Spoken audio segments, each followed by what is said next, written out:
Au cours de la présentation de son plan de gestion de crise aux parlementaires, le Premier ministre marocain Saadedine El Othmani a annoncé la prolongation du confinement jusqu'au 10 juin prochain. Le chef du gouvernement a déclaré ne pas vouloir que les festivités de l'Aïd el-Fitr se transforment en tragédie après l'apparition de nouveaux foyers infectieux. Il a par ailleurs annoncé le lancement d'une plateforme en ligne pour recueillir les plaintes des familles qui n'auraient pu avoir accès aux aides publiques aux familles modestes. Le Maroc approche la barre des 7000 cas déclarés pour 192 décès au 19 mai 2020.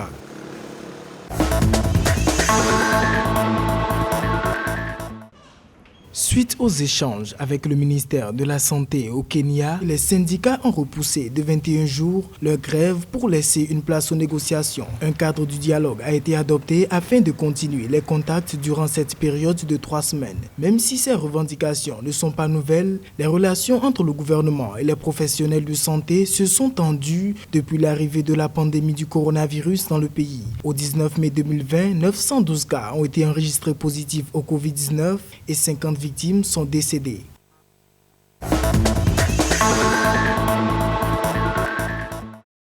Le vice-président du Soudan du Sud, Riek Machar, a été testé positif au Covid-19. Son épouse, la ministre de la Défense, Angelina Teny, des employés et des gardes du corps ont également été infectés.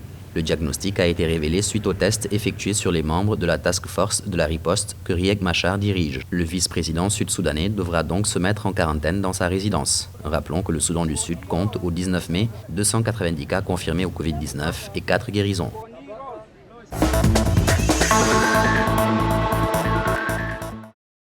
Le président malgache, Andry Rajoelina, a annoncé l'ouverture d'un nouveau laboratoire avant le 26 juin 2020, après des erreurs dans les résultats des tests menés conjointement par l'Institut Pasteur du pays et les autorités sanitaires locales. La veille, l'Institut Pasteur, le centre d'analyse de référence du pays, avait détecté 67 nouveaux cas de coronavirus dans les échantillons que les autorités sanitaires lui avaient transmis, soit environ 6 fois plus que la moyenne des bilans quotidiens. Le chef de l'État malgache a lui-même décidé de procéder à de nouveaux tests. Ces prélèvements ont révélé qu'il n'y a que 5 patients positifs sur les 67, soit plus de 80% de tests erronés.